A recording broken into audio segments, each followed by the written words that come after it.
Kelly, thank you so much for joining us today. As we start, can you talk a little bit about your current role and what's in your purview? Yes. Right now I am the VP of Marketing at DirectDefense.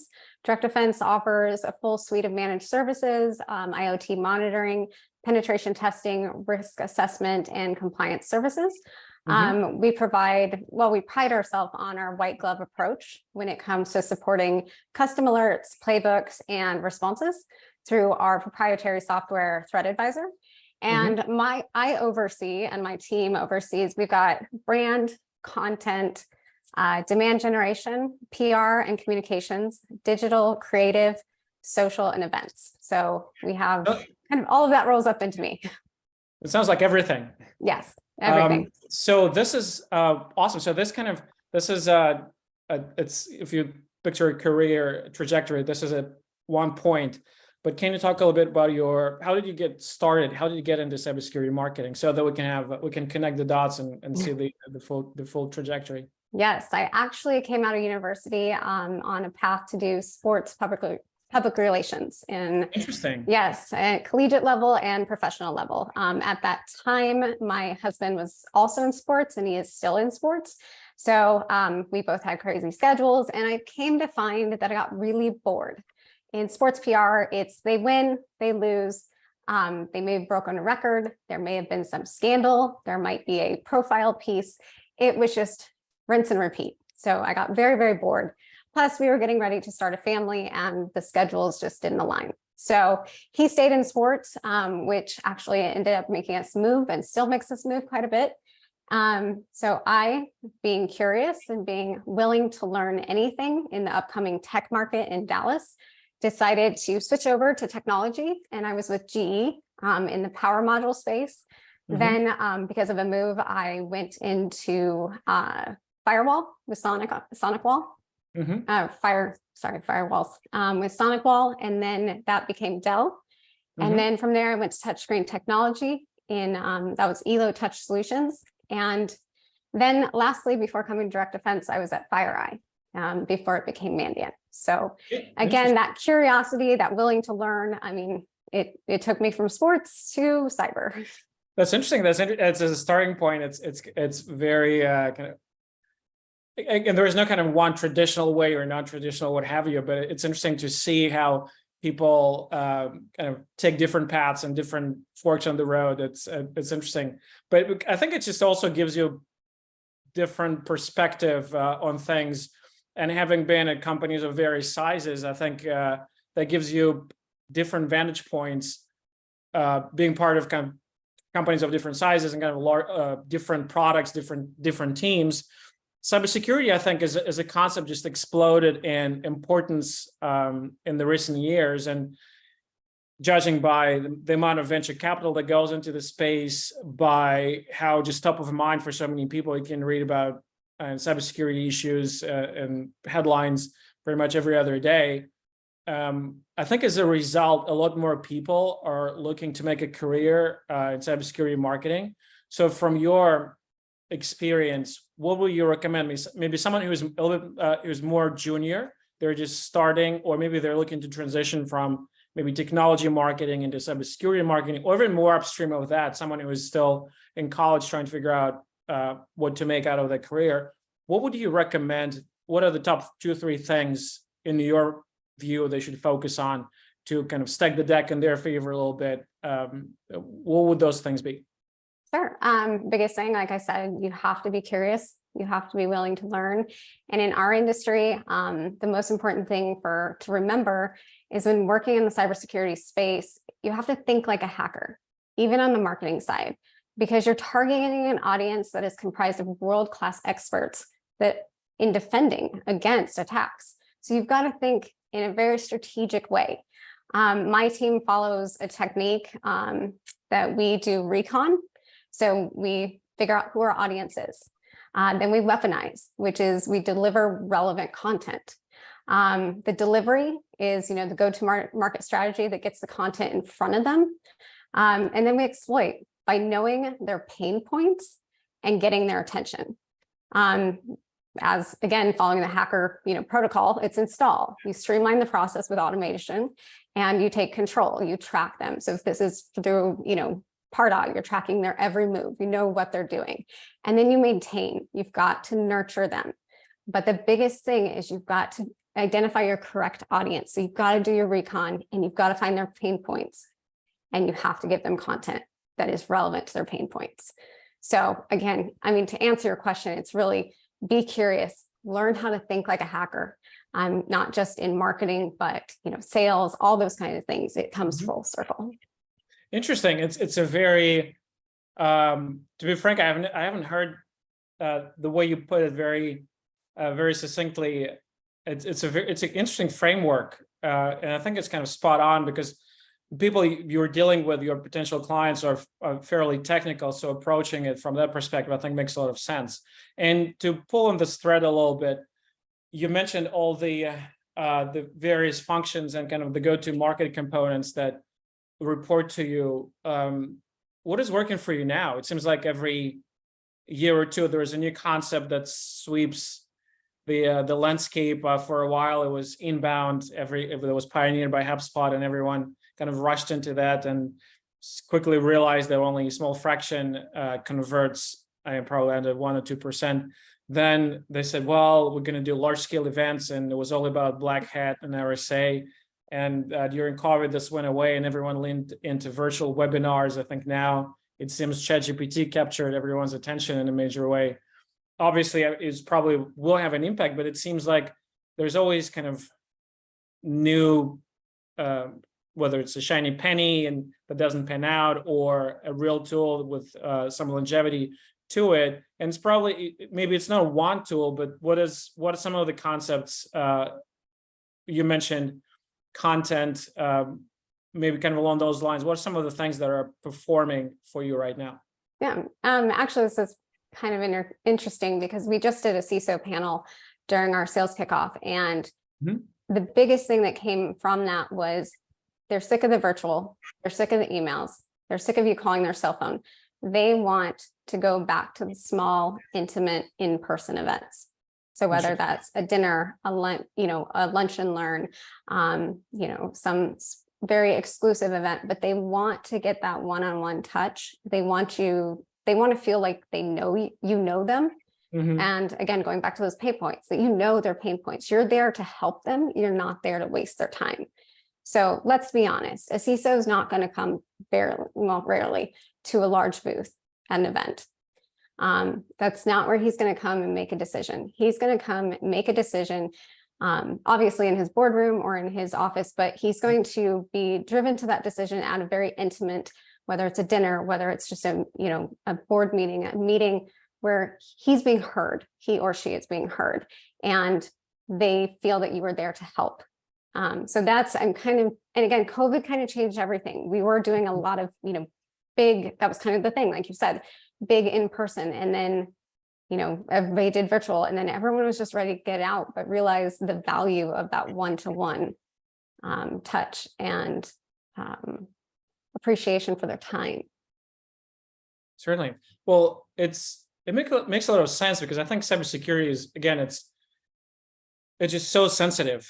Even if you're talking to a prospect and tell me about your problems, like a lot of this information is so highly sensitive, and we probably need to sign an NDA just to talk to a potential client, because it's just, if they're talking about vulnerabilities, if that information gets in the wild, can be exploited, it's really kind of could be a career-ending move. So to your point, building the trust and just really, shaking hands and sharing a meal and having kind of a frank conversation and getting to know someone as a person will go a long way, which is, again, it's not a novel concept, but it seems like we talk to executives both on the marketing side and on the sales side. It seems like sales is so much driven by quarterly results. What can we do to close the deal by the end of the week? It's really kind of very short-term, transactional, almost driven, where a lot of times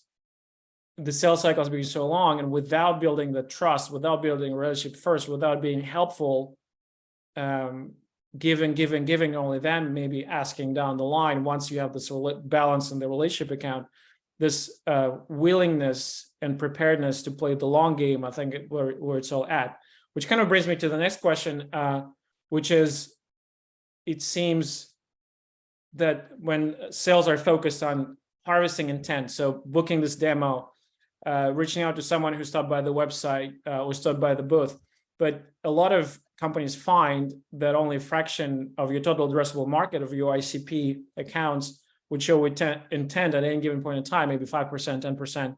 But really, it's all about reaching out and engaging with the rest of them, the 80, 90% where it's all at, which naturally creates tension between kind of sales and marketing. Again, you've sat on so many chairs in all those various companies. How do you think about that? How do you align long-term relationship building on the marketing side and results-driven, very kind of high-pressure sales environment? Well, DirectDefense is a little bit different because we don't have product. We have people. Our services are delivered by, our consultants or our analysts. So we have to develop that trust with the customer, because it's not like you have a product that you can just install and it does A, B, and C that we promised. These are experts coming in and giving you their expertise and showing you the results. So it's very different, the relationship between sales and marketing. So biggest thing that we do is what's called Tales from the Road. So we are doing case studies and blog posts about these real life situations that we are walking the customer through, how we got engaged with them, what happened. It could be worst case scenario. I mean, to the point where if we would have pushed one more button, people would have been fired. There would have been, court cases, things like that, horrible, horrible things. People could get sick due to, contaminating water or things like that. So, and then we bring to the table the solutions, whether you want us to do them for you, manage them for you, or if you want to take them somewhere else or take them in-house. But the story for sales and marketing is that we're there with you the whole way. We're not just popping in a product into your data center and then going, okay, check the box, got my commission and walked away. This is a long-term engagement, a long-term relationship. And it is, we can build on top of that. So there's not as much conflict with sales and marketing because we're not launching the next product, end of lifing the old product, which is where you can get a lot of conflict on, we're trying to nurture them on the last firewall. Now you just launched a new one. Well, what do we do with those guys?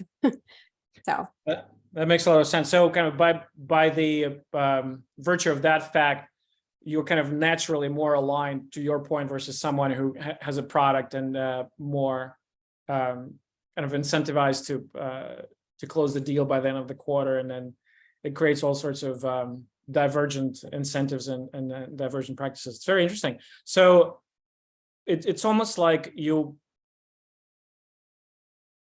thought leadership. I'm not sure if it's the right term, but you want to provide value, and you want to provide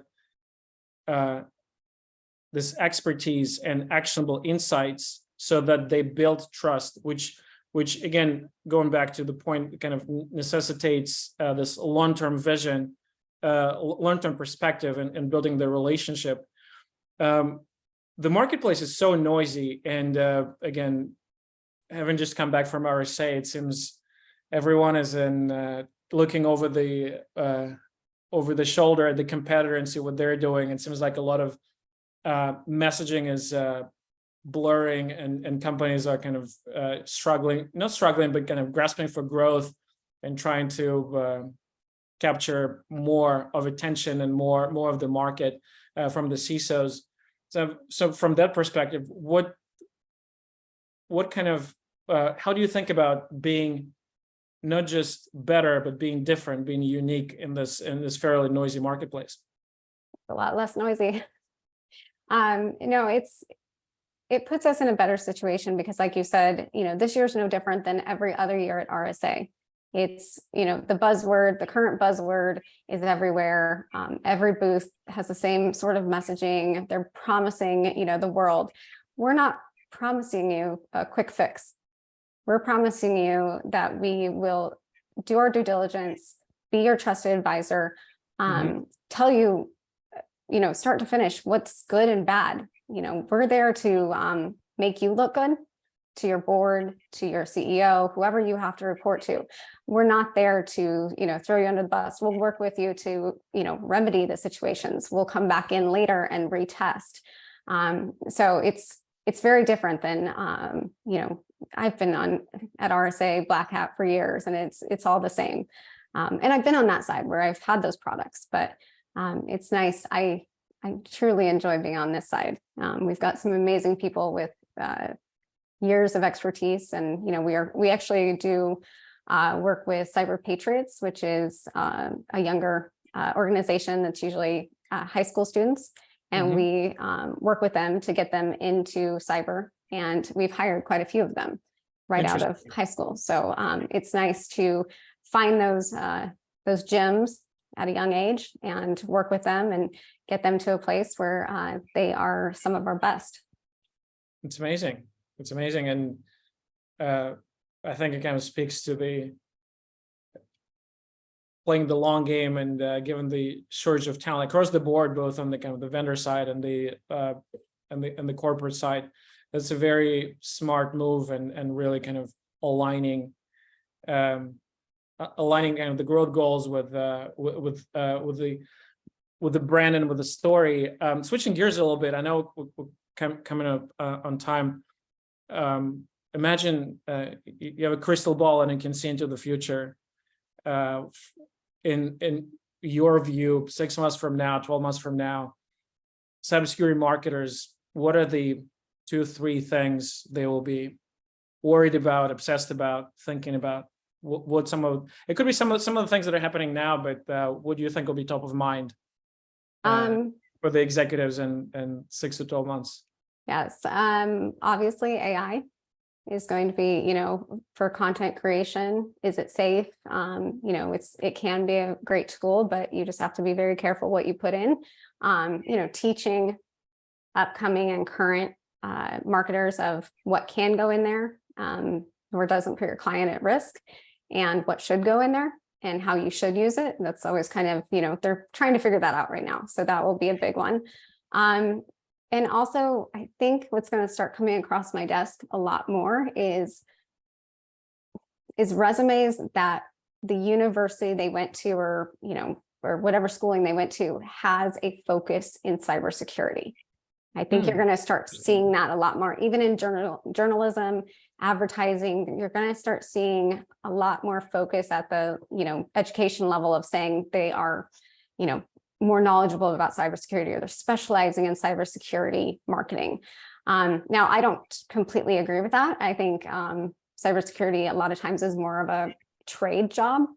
And I know our CEO will be talking about that in the upcoming month, of it being more of a blue collar job, and you don't need to go get an education for it. But that's a big debate, and I'll send over that article once it's done. But I do believe that we're going to start seeing on a lot more LinkedIn certifications, education courses, all throughout, even in the communications department. Interesting. Well, I think it makes a lot of sense, because the industry grows, and I think it'll continue to grow leaps and bounds at a rate kind of much higher than kind of the economy in general, just because it's, if anything, and it's probably reflects the increasing role the technology plays in our lives, I guess, as on the personal level, family level, corporate level, government institution. I think it's just it's such an important and critical part that the bigger role it plays, the more cybersecurity becomes important. So I think it just, to your point, it's just a matter of time before we start seeing universities catching up onto that and seeing an opportunity to create courses. But going back to your first point about AI, and whether it's ChatGPT or some of the other solutions out there, do you think it's going to impact more the content side of things, or operations, or maybe both? I think it will affect both, but in the beginning, I think it's going to be heavy on content. I'm starting to see it not only in my husband's industry, but in our company a little bit, when they're playing around with it. I think the content's going to come first, and I'm wondering if it's going to put some people out of jobs, if the whole agency side of the house, if they're going to adapt quicker. or, whether you're a copywriter, whether you're, designer, there are a lot of AI solutions out there that make it very easy for your job to be done by somebody who has no expertise in it. It's And that's a little scary. I think it does put a question mark for some people, but other people actually are quite excited about it, thinking that the technology will amplify the results that they produce. And obviously it remains to be seen, and maybe will impact some of the roles that should be done by technology anyway. But I certainly hope that it's going to be more on the plus side, on the positive side, and will help every marketer to become a 10x marketer, so that they can do so much more with the help of technology, and kind of focus more on creative side and strategic side. At least that's my hope. Since we're also in this space, I hope for the best. But certainly it's fascinating and very robust technology. Probably something that came out, the most impressive one that came out in the last several years, for sure. I mean, for me personally, that's great. Well, Kelly, thank you so much for taking time for this. I really appreciate it. This was great. Where can people find you? What's the best way to connect? They can connect with me on LinkedIn. And excellent. Yes. And I just wanted to quickly highlight, I mean, we're talking about AI and, it being new, but coming into the industry coming out of college, I mean, social media was new. We were all confused on how to use it. We didn't know what it was going to do. We thought it was going to blow up, the marketing department. It was, going to completely cause chaos. And it's been really good if you use it right. So hopefully AI is the same thing. It's just another level, like you said, a 10x for our department and for our industry. Absolutely. Well, I guess with any new technology, it looks like a toy in the beginning. I still remember the days when on Facebook, you could throw sheep at friends, and it was like Mark Zuckerberg's, it was his like claim to fame. And I was very puzzled by the application. I guess I didn't see the full vision, but it certainly, I think it will definitely has the potential of reshaping our lives. And we're just there for the ride. And I hope it's in the end, it will be with a plus sign, not with minus sign. Yes, I agree. Excellent. Well, Kelly, again, thank you so much. This was amazing. Thanks for your time. All right. Thank you.